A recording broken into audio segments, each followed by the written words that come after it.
నమస్తే, నేను Vamshi. Welcome to prime time. డీటెయిల్స్లోకి వెళ్లే ముందు హెడ్లైన్స్ చూద్దాం. ఢిల్లీ ముఖ్యమంత్రిగా ప్రమాణం చేసిన రేఖా గుప్తా, మంత్రులకు శాఖల కేటాయింపు పూర్తి.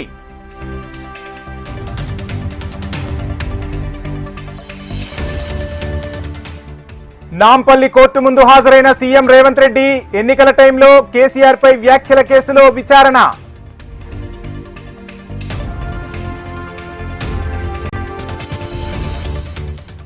మిస్సింగ్ హౌస్ హోల్డ్ సర్వేకు మరో అవకాశం. ఇప్పటి వరకు 4625 కుటుంబాల వివరాలు సర్వేలో నమోదు.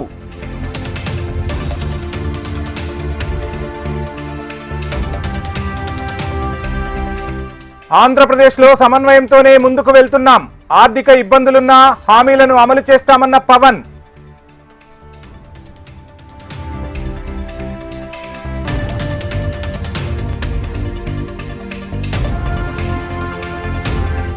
కృష్ణా జలాలను ఆంధ్రప్రదేశ్ తరలిస్తుంటే మౌనమేలా అని హరీష్ ప్రశ్న. ఇది మీ పుణ్యమేనంటూ బీఆర్ఎస్ కు మంత్రి ఉత్తమ్ కుమార్ కౌంటర్.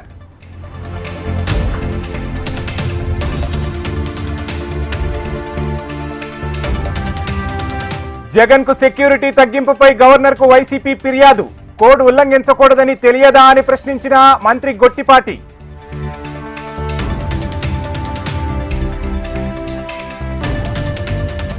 దోచుకున్న ఆయుధాలను 7 రోజుల్లో అప్పగించాలి. మణిపూర్ గవర్నర్ అజయ్ భల్లా అల్టిమేటం జారీ.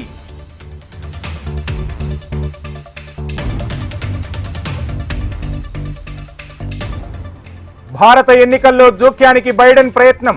ఆసక్తికర వ్యాఖ్యలు చేసిన అమెరికా అధ్యక్షుడు డొనాల్డ్ ట్రంప్.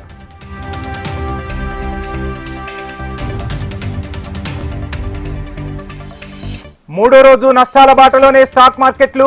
ఇన్వెస్టర్లను వదలని ట్రంప్ భయం.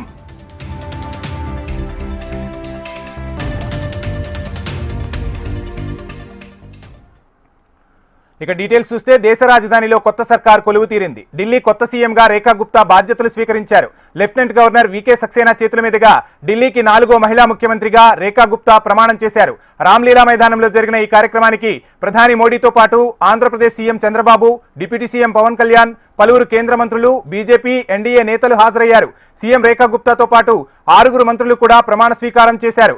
మంత్రులుగా పర్వేష్ వర్మ, ఆశీష్ సూద్, మంజిందర్ సింగ్, రవీంద్ర ఇంద్రజ, కపిల్ మిశ్రా, పంకజ్ కుమార్, లెఫ్టినెంట్ గవర్నర్ వీకే సక్సేనా వీరితో ప్రమాణం చేయించారు. ప్రమాణ స్వీకారం చేసిన గంటల వ్యవధిలోనే రేఖా గుప్తా సీఎంగా బాధ్యతలు స్వీకరించారు. మధ్యాహ్నం 3 గంటల తర్వాత కేంద్ర మంత్రి జేపీ నడ్డాతో కలిసి సీఎం రేఖా గుప్తా ఢిల్లీ సచివాలయానికి వెళ్లారు. సీఎం ఛాంబర్లోకి వెళ్లి ముఖ్యమంత్రిగా బాధ్యతలు స్వీకరించారు.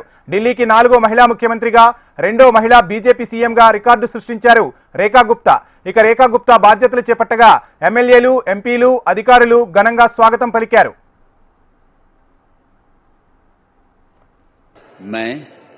मैं रेखा गुप्ता ईश्वर की शपथ लेती हूं कि मैं विधि द्वारा स्थापित भारत के संविधान के प्रति सच्ची श्रद्धा और निष्ठा रखूंगी। मैं भारत की प्रभुता और अखंडता अक्षुण्ण रखूंगी। मैं मुख्यमंत्री के रूप में अपने कर्तव्यों का श्रद्धापूर्वक और शुद्ध अंतःकरण से निर्वहन करूंगी तथा मैं भय या पक्षपात, अनुराग या द्वेष के बिना सभी प्रकार के लोगों के प्रति संविधान और विधि के अनुसार न्याय करूंगी। मैं रेखा गुप्ता ईश्वर की शपथ लेती हूं कि जो विषय मुख्यमंत्री के रूप में मेरे विचार के लिए लाया जाएगा अथवा मुझे ज्ञात होगा, उसे किसी व्यक्ति या व्यक्तियों को तब के सिवाय जबकि ऐसे मुख्यमंत्री के रूप में अपने कर्तव्यों के सम्यक निर्वहन के लिए ऐसा करना अपेक्षित हो, मैं प्रत्यक्ष या अप्रत्यक्ष रूप से संसूचित या प्रकट नहीं करूंगी। మరోవైపు కొత్త ప్రభుత్వంలో మంత్రులకు శాఖల కేటాయింపులు కూడా పూర్తయ్యాయి. ముఖ్యమంత్రి రేఖా గుప్తా దగ్గరే హోంశాఖ, ఆర్థిక శాఖ, విజిలెన్స్, ప్లానింగ్ డిపార్ట్మెంట్లు ఉన్నాయి. ఉప ముఖ్యమంత్రి పర్వేష్ వర్మకు విద్యాశాఖ, రవాణా శాఖ కేటాయించారు.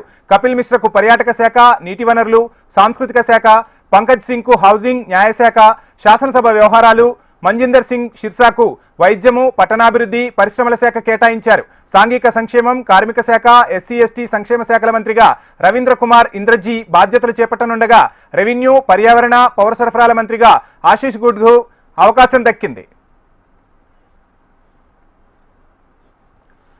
ఢిల్లీ ముఖ్యమంత్రి ప్రమాణ స్వీకార కార్యక్రమంలో ఓ సరదా సన్నివేశం చోటు చేసుకుంది. ప్రధాని మోడీ, జనసేన అధినేత పవన్ కళ్యాణ్ సరదాగా మాట్లాడుకున్నారు. ఆంధ్రప్రదేశ్ డిప్యూటీ సీఎం ఆహార్యాన్ని చూసిన మోడీ హిమాలయాలకు వెళుతున్నారా పవన్ అని ప్రశ్నించారు. ఎక్కడికి వెళ్లడం లేదని, చేయాల్సిన పని చాలా ఉందని తాను వెంటనే బదులిచ్చినట్లు చెప్పారు. దీంతో సభావేదికపై నేతలు చిరునవ్వులు చిందించారు.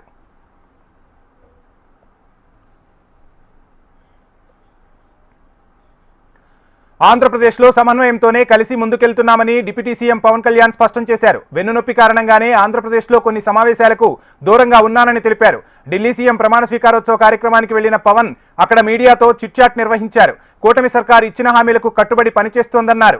ఆంధ్రప్రదేశ్ని జగన్ అప్పుల కుప్పగా మార్చారని, ఎన్ని ఆర్థిక ఇబ్బందులు ఉన్నా హామీలన్నీ తప్పక అమలు చేస్తామన్నారు. పర్యావరణ, అటవీ శాఖలు తనకు చాలా ఇష్టమైనవని, నిబద్ధతతో తన మంత్రిత్వ శాఖ బాధ్యతలు నిర్వహిస్తున్నానని స్పష్టం చేశారు జనసేనాని పవన్ కళ్యాణ్. ఢిల్లీలో Andhra Pradesh CM Chandrababu, deputy CM Pawan Kalyan పర్యటిస్తున్నారు. ఇందులో భాగంగా కేంద్ర జలవనరుల శాఖ మంత్రి సిఆర్ పాటిల్తో పవన్ భేటీ అయ్యారు.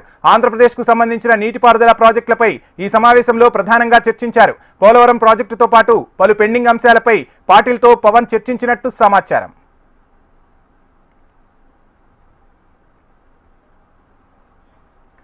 గతంలో ఎప్పుడూ లేనంతగా ఈ ఏడాది అనూహ్యంగా మిర్చి ధరలు పడిపోయాయని ముఖ్యమంత్రి చంద్రబాబు తెలిపారు. ఢిల్లీలో కేంద్ర మంత్రి శివరాజ్ సింగ్ చౌహాన్ను కలిసిన అనంతరం మీడియాతో మాట్లాడారు బాబు. ఈ ఏడాది విదేశాల్లో డిమాండ్ తగ్గడం వల్ల మిర్చి రైతులు చాలా నష్టపోయే పరిస్థితి వచ్చిందన్నారు. రైతులను ఏ విధంగా ఆదుకోవాలో కేంద్ర మంత్రి దృష్టికి తీసుకువెళ్లామన్నారు. మిర్చి రైతులను కూటమి సర్కార్ తప్పక ఆదుకుంటుందని హామీ ఇచ్చారు Chandrababu. This year, chili farmers are suffering because of price. Huge losses they are incurring. I asked him to intervene immediately through market intervention. They are having some restrictions, 25% procurement. I asked them to remove that restriction and help liberally. Second one, what ICAR is fixing price is not suitable to Andhra Pradesh. Realistic price they have to take into consideration. Third one, why exports are not there for chili exports. That also tomorrow they are going to review. Finally, we want to protect the farmers in Andhra Pradesh. One more meeting I had, that is Water Resource Minister. There Polavaram I have briefed him. The way progress is taking place. By 27 end we are going to complete Polavaram project. That is what I reported them. Everything is going on very smooth. Andhra Pradesh is the lower riparian state for Godavari and Krishna. Water is going to sea. That water we wanted to use for especially drought prone areas of Rayalaseema. That is what I requested them. According to Bifurcation Act, phase 2 is there. That is ultimate height is 45.74. MLC ఎన్నికల code ఉల్లంఘించి జగన్ గుంటూరు మిర్చి యార్డుకు వెళ్లారు. Code అమల్లో ఉంది, రావద్దని పోలీసులు చెప్పినా వినలేదు. ఈసీ నిబంధనలు పాటించకుండా మరోవైపు భద్రత కల్పించాలని కోరడం సరికాదని, ప్రజా సమస్యలపై స్పందించేందుకు వివిధ వేదికలు ఉన్నాయని సీఎం చంద్రబాబు తెలిపారు.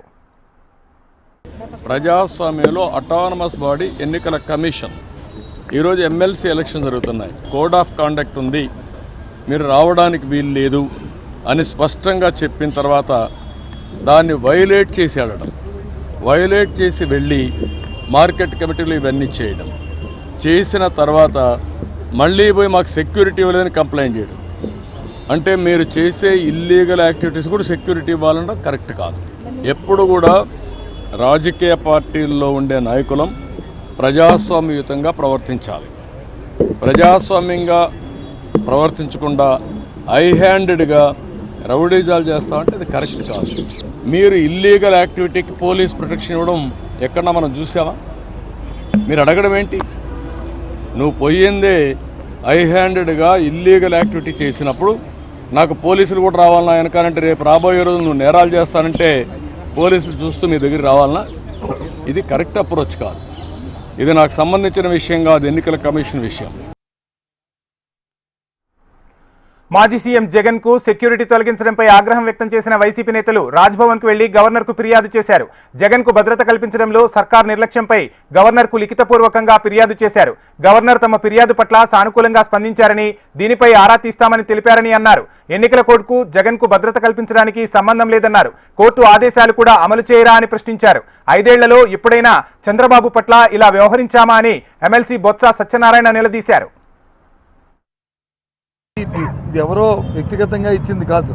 మాజీ ముఖ్యమంత్రిగా ఆయనకి అది వర్చువల్గా ఆయనకి ఆటోమేటిక్గా అది వస్తుంది. జెడ్+2ది మాజీ ముఖ్యమంత్రి గారికి ఆటోమేటిక్గా వస్తుంది. దాన్ని కూడా నిన్న రోజు విత్డ్రా చేయమంటే అసలు అర్థం అవ్వట్లేదు మాకు. ఎప్పుడు కూడా చూడలేదు ఈ వ్యవస్థలో. ఇంతకుముందు కూడా మాజీ ముఖ్యమంత్రిగా, ఇప్పుడున్న ముఖ్యమంత్రి గారు మాజీ ముఖ్యమంత్రి కదా, ఆయనకున్న 5 సంవత్సరాలు ఎక్కడనే ఇలాంటి సందర్భం ఎక్కడైనా వచ్చిందా? ఎప్పుడైనా చేశామా? ఎప్పుడైనా జరిగిందా?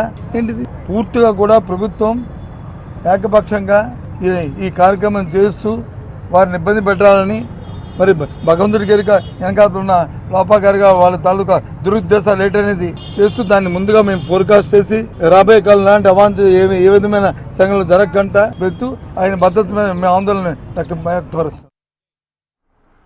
అబద్దాలకు అసత్యాలకు బ్రాండ్ అంబాసిడర్ మాజీ సీఎం జగన్ అని మంత్రి నిమ్మల రామానాయుడు ధ్వజమెత్తారు. ఇంకా పూర్తి కాని వెలుగొండ ప్రాజెక్టును పూర్తయినట్టు జనాలను భ్రమింపజేశాడని అసహనం వ్యక్తం చేశారు. చేయని పనులు చేశామని చెప్పుకోవడంలో తనకు తానే సాటి అని, అందుకే జగన్ ప్రపంచంలో 8వ వింత అంటూ మంత్రి నిమ్మల ఎద్దేవా చేశారు.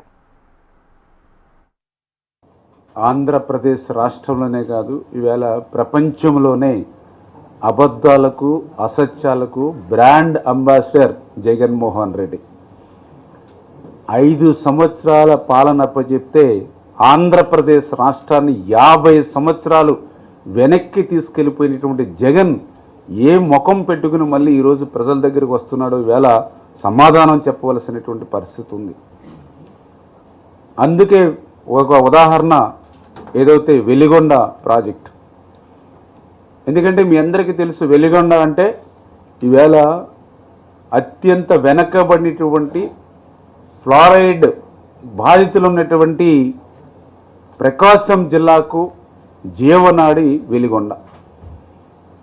అటువంటి వెలిగొండ దగ్గర 4,50,000 ఎకరాలకు సాగునీరు అందిస్తూ 25 లక్షల మందికి, అంటే దగ్గర 1,000 కోటి పైబడి త్రాగునీరు అందించేటువంటి ప్రాజెక్టు మన Veligonda project.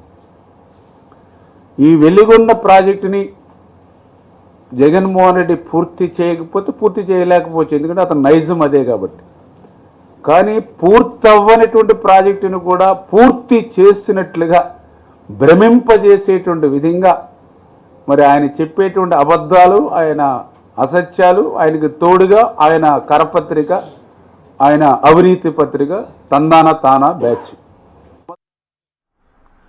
Missing household survey కోసం తెలంగాణ సర్కార్ మరోసారి అవకాశం కల్పించింది. సామాజిక, ఆర్థిక, విద్యా, ఉద్యోగ, రాజకీయ కులగణన సర్వేలో మిగిలిపోయిన ఇంటింటి సర్వేకు సర్కార్ అవకాశం కల్పించింది. ఇప్పటి వరకు మొత్తం 4,625 కుటుంబాలు సర్వేలో తమ వివరాలు నమోదు చేసుకున్నాయి. వీటిలో 2,254 గృహాలు ఎన్యూమరేషన్ పూర్తయ్యాయి. వీటిలో 1091 సర్వే ఫామ్లు, డేటా ఎంట్రీ కూడా పూర్తయినట్లు సర్కార్ స్పష్టం చేసింది. 10 ఏళ్ల పాటు తెలంగాణకు కృష్ణా జలాల్లో అన్యాయం జరిగేలా గత సర్కార్ నిర్ణయాలు తీసుకుందని ఇరిగేషన్ శాఖ మంత్రి ఉత్తమ్ కుమార్ రెడ్డి ధ్వజమెత్తారు. సాగునీటి విషయంలో చిత్తశుద్ధి ఉంటే పాలమూరు రంగారెడ్డి ఎందుకు పూర్తి చేయలేదని, కోయిల్ సాగర్, డిండి ప్రాజెక్టులను ఎందుకు అసంపూర్తిగా వదిలేశారని మంత్రి ఉత్తమ్ నిలదీశారు. గత ప్రభుత్వ నిర్లక్ష్యం వల్లే నీటి తరలింపు జరిగిందన్నారు ఉత్తమ్. కృష్ణా నదీ జలాల్లో తెలంగాణకి అన్యాయం జరుగుతున్న మాట, దానికి మీరే కారణము. కల్వకుంట్ల చంద్రశేఖరరావు గారు, హరీష్ రావు గారు మీరే కారణము. మీరు పాలమూరు రంగారెడ్డి ఎందుకు కట్టలేదు, ఎస్ఎల్బిసి ఎందుకు పూర్తి చేయలేదు, డిండి ఎందుకు పూర్తి చేయలేదు, కల్వకుర్తి ఎందుకు పూర్తి చేయలేదు, మహబూబ్ నగర్ లో పెండింగ్ ప్రాజెక్ట్స్ ఎందుకు పూర్తి చేయలేదు? ఎన్ఎస్పీ నుంచి మీరు కొన్ని లెక్కలు చెప్తా, ఎంత అబద్దాలు మాట్లాడుతున్నాడు ఆయన. ఏదో ఫిగర్స్ కదా, అంటే కృష్ణా నదీ జలాలు ఆంధ్ర తీసుకుపోయింది, మీ వల్లనే తీసుకుపోయింది. మీరు జగన్మోహన్ రెడ్డి గారితో కుమ్మక్కై ఆంధ్రాకి ఉపయోగపడే విధంగా మీరు కాన్స్పిరసీ కుట్ర చేసింది కాబట్టి మీరు గత ఆంధ్రప్రదేశ్ ఆంధ్రప్రదేశ్ తెలంగాణకు రావాల్సిన నీటిని ఏపీ తరలించుకుపోతుంటే సీఎం రేవంత్ రెడ్డి మౌనంగా ఉండటం అన్యాయమని మాజీ మంత్రి హరీష్ రావు ధ్వజమెత్తారు. చంద్రబాబు కేంద్రంలో తన పలుకుబడిని ఉపయోగించి నీటిని తరలించుకుపోతున్నారని హరీష్ రావు ఆరోపించారు. ఇకనైనా రాష్ట్ర సర్కార్ వెంటనే స్పందించి నీటి పంపకాలపై కేంద్రంతో చర్చలు చేపట్టాలని డిమాండ్ చేశారు మాజీ మంత్రి హరీష్ రావు. తెలంగాణ సాగునీటి త్రాగునీటి అవసరాలకు శ్రీశైలం నాగార్జున సాగర్లో నిల్వ ఉంచాల్సిన నీటిని ఇలా ఆంధ్రప్రదేశ్ తరలించుకుపోతుంటే నువ్వు ఎందుకు ఎగురుతలేవు? వాస్తవానికి ఈ సంవత్సరం కృష్ణాలో ఎన్ని నీళ్ళు వచ్చినాయి? 1010 టీఎంసీల నీళ్లు కృష్ణానదిలో వచ్చినాయి. సరే, మనము టెంపరీగా అడహక్క చేసుకున్న అరేంజ్మెంట్ ప్రకారంగా 6634 ప్రకారంగా ఆంధ్రప్రదేశ్కు 666 టీఎంసీల నీళ్ళు రావాలి. కానీ ఆంధ్రప్రదేశ్ ఇప్పటికే 657 వాడేసింది. 666లో 657 టీఎంసీలు వాడింది. ఇక ఆంధ్రప్రదేశ్కు ఉన్న హక్కు ఎంత? ఇంకా 9, కేవలం 9 టీఎంసీలే. కానీ ఇవాళ కూడా సాగర్ కుడి కాలువలో 10,000 క్యూసెక్కులు పోతున్నాయి, ముచ్చమర్రిలో పోతున్నాయి, పోతిరెడ్డిపాడులో పోతున్నాయి. మరి నీకేం కావాలి తెలంగాణకి? ఎట్లా? ఇప్పటికైనా ఆంధ్రప్రదేశ్ మిగిలింది 9 టీఎంసీలే. రావాల్సింది మనకు 121, 123, ఉన్నది 100. ఇప్పటికైనా ఏం చేయాలి? తక్షణమే సాగర్ కుడి కాలువకు నీళ్ళ విడుదల ఆపాలి. ముచ్చెమర్రి నుంచి నీటిలను ఇంకా తోడుతున్నారు, దాన్ని వెంటనే ఆపాలి. పోతిరెడ్డిపాడు ద్వారా ఇంకా నీళ్లు తరలిస్తున్నారు, దాన్ని వెంటనే ఆపాలి. ఈ ఉన్న 100 టీఎంసీలన్నా మనం తెచ్చుకుంటే ఆ కల్వకుర్తి కానీ, నెట్టంపాడు కానీ, భీమా కానీ, కోయిల్ సాగర్ కానీ, ఏఎంఆర్ ఎస్ఎల్బిసి కానీ, సాగర్ ఎడమ కాలువ కానీ, ఈ మహబూబ్ నగర్, నల్గొండ, ఖమ్మం, హైదరాబాద్ త్రాగునీటి అవసరాలకు కొద్దో గొప్ప మనం సర్దుకొని వ్యవహారాన్ని నడిపించుకునే అవకాశం ఉంటుంది. లేకపోతే మీరు ఇట్లనే మొద్దు నిద్రపోతే ఇటు ఖమ్మం, నల్గొండ, మహబూబ్ నగర్లో పంటలు దెబ్బతింటాయి. ప్రజలకు రేపు త్రాగడానికి కూడా నీళ్లు లేక ఇబ్బంది పడే పరిస్థితి వస్తుంది. ఇది ముమ్మాటికి కాంగ్రెస్ ప్రభుత్వ వైఫల్యము. ఈ ప్రభుత్వం చేష్టలుడికి చూస్తున్నది, మొద్దు నిద్రపోతున్నది. కనుకనే ఆంధ్రప్రదేశ్ తన ఇష్టం వచ్చినట్టుగా నీటిని కాంగ్రెస్ బీఆర్ఎస్ పార్టీలకు ఎమ్మెల్సీ ఎన్నికల్లో పోటీ చేసే ధైర్యం లేక అభ్యర్థులను నిలబెట్టలేకపోయాయన్నారు తెలంగాణ బీజేపీ అధ్యక్షుడు కిషన్ రెడ్డి. బీఆర్ఎస్ మాదిరిగానే కాంగ్రెస్ కూడా ఉద్యోగులను, నిరుద్యోగులను మోసం చేస్తోందని ఆరోపించారు. రిటైర్మెంట్ బెనిఫిట్స్ ఇవ్వకుండా ఉద్యోగులను ఇబ్బందులకు గురిచేస్తున్నారని, ఖాళీలున్న ఉద్యోగాలు భర్తీ చేయడం లేదని విమర్శించారు. 3 ఎమ్మెల్సీ స్థానాలకు బీజేపీ కైవసం చేసుకోవడం ఖాయమని ధీమా వ్యక్తం చేశారు కిషన్ రెడ్డి. కానీ ఇంతవరకు టీఆర్ఎస్ బాకీ పడిన డిఏలు కానీ, ఉద్యోగస్తులకు టీఆర్ఎస్ ప్రభుత్వం బాకీ పడినటువంటి డిఏ బాకీలు, ఈ ప్రభుత్వం వచ్చినాక మరో 2 డిఏలకు సంబంధించినటువంటి బాకీలు పడ్డాయి. 2023 జూలై 1 నుండి కొత్త పిఆర్సి అమలు కావాల్సి ఉండింది. ఇంతవరకు దానికి సంబంధించినటువంటి అమలు కాలేదు. ఈ రకంగా ఈ ఎన్నికల్లో వాళ్ళ అభ్యర్థులను పెడితే ఈ సమస్యలు ప్రశ్నిస్తారనేటువంటి భయంతో వాళ్ళు అభ్యర్థులను పెట్టలేనటువంటి పరిస్థితుల్లో ఈరోజు ఒక దయనీయమైనటువంటి పరిస్థితుల్లో ఈ పార్టీలు ఉన్నాయనే విషయాన్ని సందర్భంగా మనవిస్తున్నాం. రిటైర్ అయిన తర్వాత గౌరవప్రదంగా వాళ్ళను సంతోషంగా రిటైర్మెంట్ బెనిఫిట్స్ ఇచ్చి ఇంటికి పంపాల్సింది పోయి వాళ్ళ పుట్టెడు దుఃఖంలో ఉంటే మరి ఆ రకంగా అదే విధంగా ఈ ప్రభుత్వం వ్యవహరిస్తూ ఉంది. అనేక శాఖల్లో పెద్ద ఎత్తున ఖాళీలు ఉన్నప్పటికీ భర్తీ చేయడంలో మాత్రము ఇంతవరకు ఈ ప్రభుత్వం వేరించే పరిస్థితి లేదు.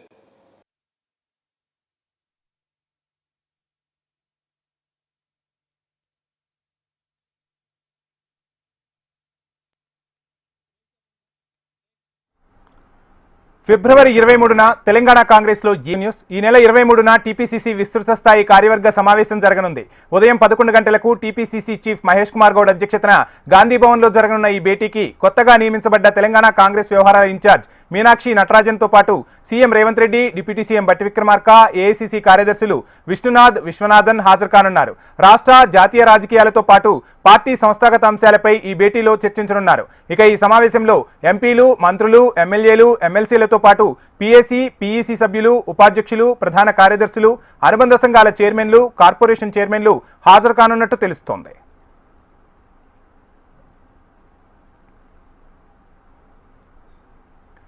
జనసేన పార్టీ ప్లీనరీని ఒక్కరోజుకు కుదించారు. 3 రోజుల పాటు నిర్వహించాలని తొలుత అనుకున్నా తాజాగా ఒక్కరోజే ప్లీనరీని నిర్వహించాలని నిర్ణయించారు.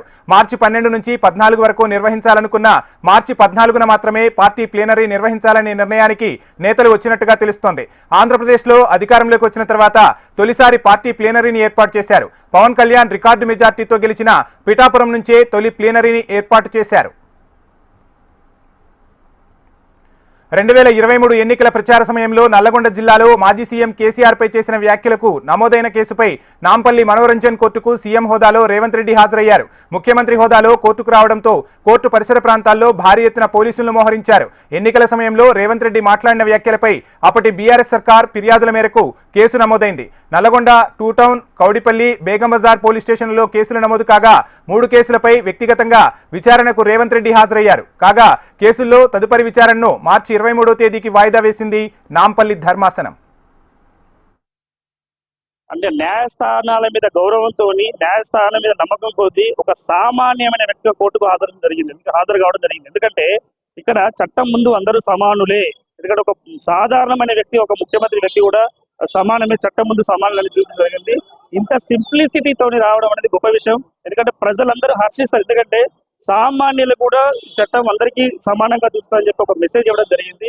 ఈ రోజు అంటే నల్గొండ టూ టౌన్ సంబంధించి, లేకుంటే బేగం బజార్ సంబంధించి కుకట్పల్లి పోలీస్ స్టేషన్ కేసు నమోదైతే ఆ కేసుకు సంబంధించిన ఎగ్జామినేషన్ కోసం కోర్టుకు హాజరు కావడం జరిగింది.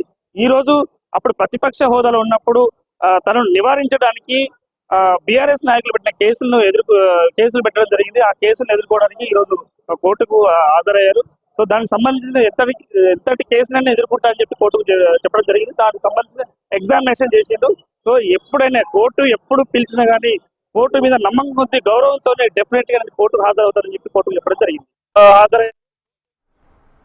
పిఠాపురం మాజీ ఎమ్మెల్యే వర్మ సంచలన ట్వీట్ చేశారు. కష్టపడి సాధించే విజయానికి గౌరవం అంటూ వర్మ తన ఎక్స్ హ్యాండిల్లో సంచలన పోస్ట్ చేశారు. వీడియోలో పవన్ గెలుపు కోసం తాను పనిచేసిన ప్రచార వీడియోలు అన్నీ కలిపి ఓ వీడియోగా పోస్ట్ చేశారు. వీడియోలో పవన్ గెలుపు కోసం తాను చేసిన ప్రచార వీడియోలు అన్నీ కలిపి ఒక వీడియోగా పోస్ట్ చేయడం కలకలం రేపుతోంది. వీడియోలో ఎక్కడా పవన్ కళ్యాణ్ లేకపోవడంతో జిల్లాలో చర్చ మొదలైంది. పవన్ కష్టపడి విజయం సాధించలేడు అనే అర్థం వచ్చేలా ట్యాగ్ లైన్ పెట్టిన టీడీపీ మాజీ ఎమ్మెల్యే వర్మ తానే కష్టపడి పవన్ను గెలిపించాననే అర్థం వచ్చేలా వీడియో పోస్ట్ చేసినట్లు తెలుస్తోంది. అంతర్రాష్ట్ర గంజాయి ముఠాను రాచకొండ పోలీసులు అరెస్టు చేశారు. అరకు నుండి మహారాష్ట్రకు రవాణా చేస్తుండగా పక్కా సమాచారంతో నిఘా పెట్టిన రాచకొండ ఎస్ఓటీ పోలీసులు అరెస్టు చేశారు. స్క్రాప్ మెటీరియల్ లోడుతో వెళ్తున్న డీసీఎం వాహనంలో స్క్రాప్ మధ్యలో గంజాయి పెట్టి తరలిస్తుండగా పక్కా సమాచారంతో రైడ్ చేసి డీసీఎం డ్రైవర్ అహ్మద్ షేక్ను అరెస్టు చేశారు. 138 ప్యాకెట్ల గల 300 కేజీల గంజాయిని స్వాధీనం చేసుకున్నారు. వాటి విలువ 1,05,00,000 ఉంటుందని అంచనా వేస్తున్నారు. తెలంగాణలో డ్రగ్స్, గంజాయి అక్రమ సరఫరాపై నిరంతరం నిఘా ఉంటుందని రాచకొండ పోలీసులు తెలిపారు. స్క్రాప్ మెటీరియల్ తీసుకెళ్తూ అందులో దాని మధ్యలో ఈ గాంజాను పెట్టుకొని ఉన్నాడు. 300 kgs, 138 ప్యాకెట్స్ నుంచి మళ్ళీ మేము వాటిని ముందు సీజ్ చేసి పంచ్ విట్నెస్ సంతకాలతో మేము లీగల్ ప్రాసెస్ స్టార్ట్ చేసాం.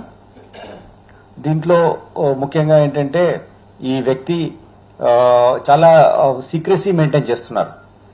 ఎవరిని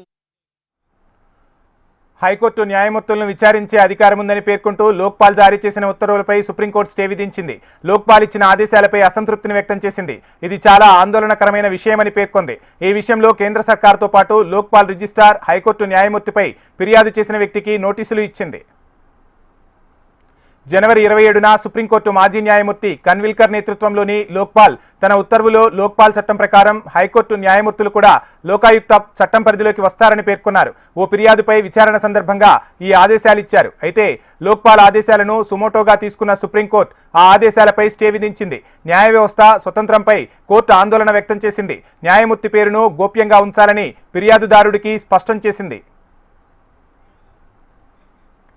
హింసాత్మక సంఘటనలతో అట్టుడుకుతున్న మణిపూర్లోని వివిధ వర్గాల ప్రజలకు ఆ రాష్ట్ర గవర్నర్ అజయ్ భల్లా అల్టిమేటం జారీ చేశారు. దోచుకున్న ఆయుధాలను 7 రోజుల్లో అప్పగించాలని కోరారు. వారిపై ఎలాంటి చర్యలు తీసుకోబోమని హామీ ఇచ్చారు. మణిపూర్లోని కొండ ప్రాంతాల్లో సామరస్యాన్ని దెబ్బతీసే సంఘటనల కారణంగా 20 నెలలకు పైగా ప్రజలు అపారమైన కష్టాలను భరించారని గవర్నర్ తెలిపారు. ఈ నేపథ్యంలో దోచుకున్న ఆయుధాలను 7 రోజుల్లో తిరిగి అప్పగించాలని పిలుపునిచ్చారు. స్వచ్ఛందంగా ముందుకు వచ్చి దోచుకున్న చట్టవిరుద్ధంగా కలిగిన ఆయుధాలు, మందుగుండు సామాగ్రిని సమీపంలోని పోలీస్ స్టేషన్, స్టేషన్, అవుట్పోస్ట్, భద్రతా దళాల శిబిరాల్లో అప్పగించాలని అభ్యర్థించారు. ఆ సమయంలోపు ఆయుధాలు ఇచ్చేస్తే చర్యలు తీసుకోబోమని, ఆ తర్వాత అలాంటి ఆయుధాలను కలిగిన వారిపై తప్పక కఠిన చర్యలు తీసుకుంటామని హెచ్చరించారు. ఇక ఇంటర్నేషనల్ అప్డేట్స్ చూస్తే భారత్లో ఎన్నికలకు అమెరికా అందించిన నిధులపై ట్రంప్ హాట్ కమెంట్స్ చేశారు. భారత్లో ఓటర్ల సంఖ్యను పెంచేందుకు అందించే $21 మిలియన్ ఫండ్ను ఇటీవల అమెరికా డోజ్ విభాగం రద్దు చేసింది. ఈ నిర్ణయాన్ని సమర్థించిన డొనాల్డ్ ట్రంప్ గత బైడెన్ సర్కార్పై సంచలన ఆరోపణలు గుప్పించారు. భారత ఎన్నికల్లో జోక్యం చేసుకునేందుకు వారు ప్రయత్నించారంటూ పరోక్షంగా దుయ్యబట్టారు. మియామిలోని ఓ సదస్సులో పాల్గొన్న ట్రంప్ ఈ నిధుల అంశాన్ని ప్రస్తావించారు. భారత్లో ఓటింగ్ శాతం కోసం మనమెందుకు $21 మిలియన్ ఖర్చు చేయాలని ప్రశ్నించారు. ఆ దేశంలో మరెవరినో గెలిపించేందుకు వారు ప్రయత్నించినట్లు అర్థమవుతుందన్నారు Donald Trump. And $21 million for voter turnout in India. What do we need to spend $21 million for voter turnout in India? Wow, $21 million. I guess they were trying to get somebody else elected. Well, we ought to tell the Indian government, because when we hear that Russia spent about $2 in our country, it was a big deal, right? They took some internet ads. భారత రాజకీయాలపై America అధ్యక్షుడు Donald Trump చేసిన వ్యాఖ్యలపై Congress party స్పందించింది. భారత్ ఎన్నికల్లో జోక్యం చేసుకునేందుకు USAID నిధులను వినియోగిస్తున్నారని ట్రంప్ వ్యాఖ్యానించడం అర్థం లేని ఆరోపణలని పేర్కొంది. ట్రంప్ వ్యాఖ్యలపై అభ్యంతరం తెలిపిన కాంగ్రెస్ సీనియర్ నేత జయరాం రమేష్ USAID ద్వారా దశాబ్దాలుగా భారత్లోని ప్రభుత్వేతర సంస్థలకు అందిన సాయంపై శ్వేతపత్రాన్ని విడుదల చేయాలని కేంద్రాన్ని డిమాండ్ చేశారు.